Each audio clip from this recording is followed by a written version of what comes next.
very interesting. It reminds me of the famous Five or something. Yeah, that island out there is like I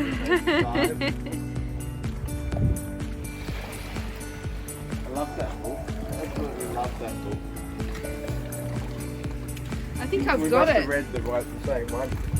Yeah, the one where they went. Out there, there's Yeah, books underneath there's the books. island. Yes. I've got that book.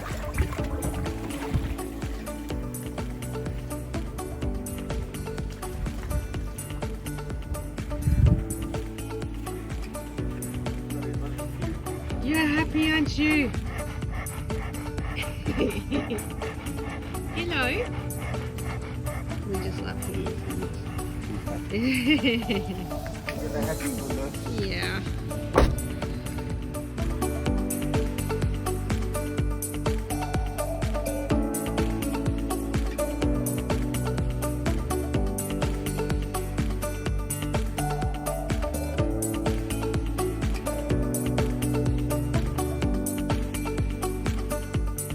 Hi there, welcome to my channel. I watched a YouTube video a while ago with Ken Doan, a famous Australian artist. He's got wonderful, beautiful, expressive, colourful, mainly beach scenes.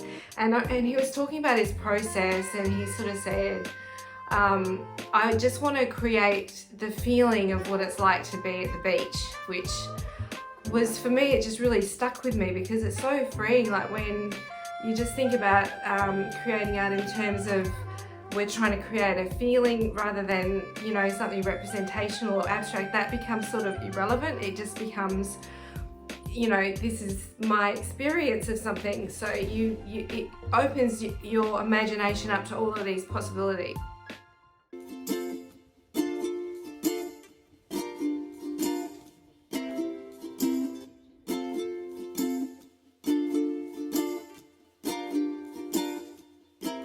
This one, I'm going to show you my process and how it sort of unfolded, but I was really pleased with how it turned out. This one, honestly, I thought it would be just like a little experiment and it wouldn't turn out, but it's actually a lot more meaningful than what I anticipated, because it's a little bit of an homage to myself and my husband, like, because it's kind of us walking at the beach with, you can see Stewie a little bit, but he's a little bit camouflaged.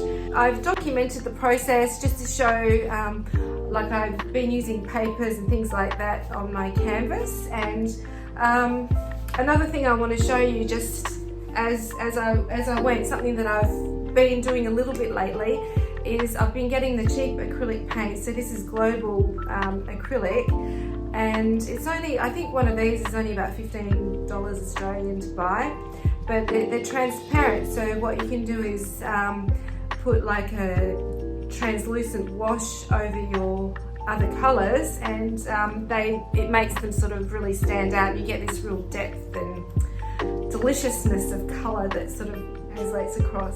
Anyway, I will show you my process and just my thoughts about doing this little project and where I'm at with my art just in this little time frame. So I hope you enjoy.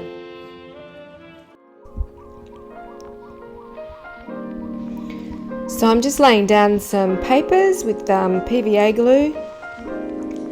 This was a canvas that had a painting underneath it, so it's got a wash, just a basic wash over it. Apologies for the glare as well, because I was doing this at night and the overhead light was shining down. Always in my paintings, it seems like at the beginning everything looks a bit muddy, but I think in my head I know where I'm going, and I'm laying down sort of where the shapes and things are going to be.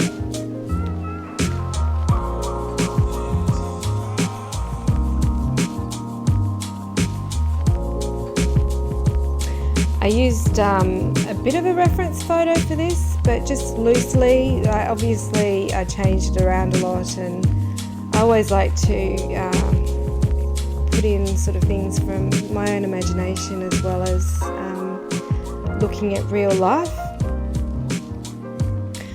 So you can see it a bit clearer now. I've got my oil pastels out, and I love oil pastels, just trying to put down those shapes a bit clearer.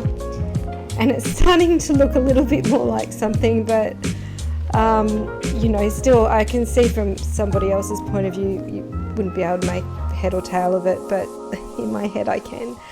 And I'm really happy that some of the papers in the end sort of showed through, because I covered a lot of those up. But when you're working on a canvas that is repurposed or that's got a painting on underneath, I always love that, because it's got a lot of texture on it already, and it's almost got like a history as well to it. So this bit with the red, I love adding red to green, and even mixing a little bit of red in my greens, because it makes them more earthy. And I think that when you put sort of like muddy colours next to really vibrant colours, it really makes them sing, it really makes them stand out, it gives a lot more depth. So just trying to keep loose with this. I'm always just trying to keep loose. I've got to remember people like Ken Done. Just that idea he really is such a childlike, he's got such a childlike attitude towards his art, which is so hard to foster. You know, we've really got to learn it again, relearn how to be a child. And Picasso said that as well. But I'm going to look a lot more into, follow a lot of Ken Done's work now, just to encourage my own practice.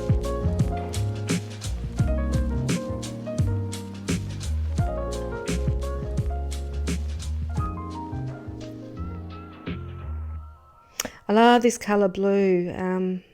It's just a cobalt blue, I think. But I had to hunt for it. It seems to sell out really quickly.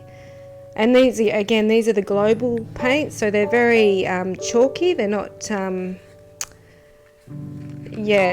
of the colours are very transparent, some of the colours are very sort of chalky and flat, but I'm liking using them. They remind me a little bit of gouache.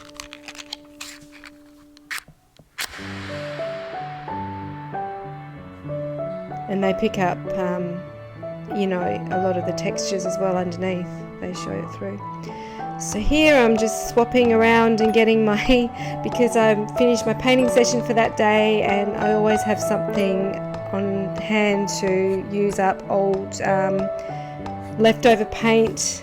And I'm always amazed actually, because I have no other agenda really apart from just getting rid of the leftover paint, but often these sort of little things, these pictures or whatever, end up being quite lovely when I layer them over and over again. So they become like quite surprising, you know, just I think because I don't have any sort of agenda with it, it's always interesting to see what emerges. Like this one is kind of coming along.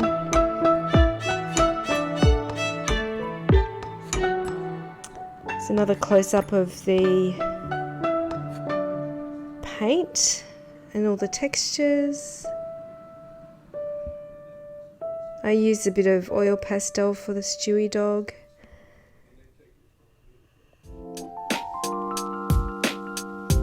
And there it is.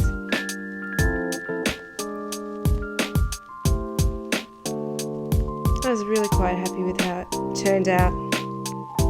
I've got some little flowers. You can see them in Perth, in Point Perrin. Those white flowers, white and yellow flowers, come in the springtime. Thank you so much for watching. Have a fantastic rest of your day, and if you're a creator, enjoy creating and just embrace it with both arms. Bye.